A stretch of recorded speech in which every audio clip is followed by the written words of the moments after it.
আসসালামু আলাইকুম সবাইকে। নাইমাস কুকিং আপনাদের স্বাগতম। আশা করি আপনারা সবাই ভালো আছেন। আমি আল্লাহর রহমতে অনেক ভালো আছি।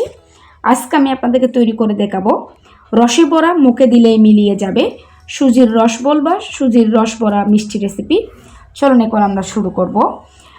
রেসিপিটি তৈরি করার জন্য প্রথমে একটি কড়াইয়ের মধ্যে আমি 1 চামচ ঘি দিয়ে দিয়েছি। তারপর দিয়ে দিচ্ছি 1 কাপ সুজি। প্রথমে ঘিয়ের সাথে সুজিটাকে একটু ভেজে নিতে হবে। আমি 2-1 মিনিট ঘিয়ের সাথে সুজিগুলো ভেজে নিয়েছি। এরপরে আমি এখানে দিয়ে দিচ্ছি 1 কাপ দুধ দিয়ে দিচ্ছি। দুধ দেওয়ার সাথে সাথে সুজি আর দুধ ভালোভাবে মিশিয়ে নিতে হবে। একটা ডো তৈরি করে নিতে হবে। আমি ডোটা তৈরি করে নিয়েছি। এখন একটি থালির মধ্যে নিয়ে নিয়েছি। একটু ঠান্ডা করার পর হাতে একটু আমি ঘি লাগিয়ে নিয়েছি। এরপর দুধ থেকে অল্প অল্প নিয়ে নিচ্ছি।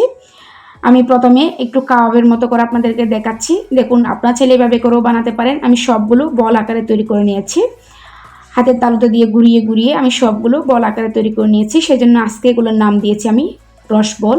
আমি শিরাটা তৈরি করব, সেজন্য চুলায় একটি প্যান বসিয়ে দিয়েছি। তার মধ্যে দিয়ে দিয়েছি 1/2 কাপ চিনি, তার সাথে দিয়ে দিয়েছি 1/2 কাপ পানি।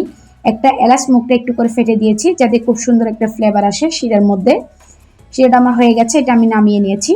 বলগুলো ভাজবো, সেই জন্য আমি চুলায় আগে থেকে একটি কড়ার মধ্যে পর্যাপ্ত পরিমাণ সয়াবিন তেল গরম করে নিয়েছি।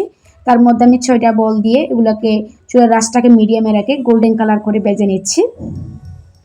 দেখুন, আমার এই বলগুলো ভাজা হয়ে গেছে। প্রথমে আমি যে শিরাটা তৈরি করে রেখেছিলাম এর মধ্যে বলগুলো দিয়ে দিয়েছি। শিরাটা একদম ঠান্ডা হয়ে গেছে, বলগুলো একদম গরম থাকবে, এই অবস্থা শিরার মধ্যে দিয়ে দিতে হবে। সেমভাবে সবগুলো বল ভাজার পরে আমি শিরার মধ্যে দিয়ে আধা ঘন্টা ঢাকা দিয়ে রেখেছিলাম। এরপর আমি একটা প্লেটের মধ্যে নিয়ে পরিবেশন করে নিচ্ছি একটু আপনাদেরকে দেখানোর জন্য।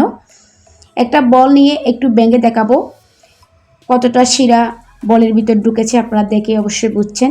আশা করি আজকের রেসিপিটি আপনাদের ভালো লেগেছে। আশা করি আপনারা বাসায় ট্রাই করবেন। যদি আমার এরকম সহজ রেসিপিগুলো আপনাদের ভালো লেগে থাকে তাহলে অবশ্যই আমার চ্যানেলটি সাবস্ক্রাইব করবেন, পাশে নোটিফিকেশন বেলটি অন করে রাখবেন। যখন আমি নতুন কোনো ভিডিও আপলোড করব তখন সাথে সাথে আপনাদের কাছে নোটিফিকেশনটি পৌঁছে যাবে।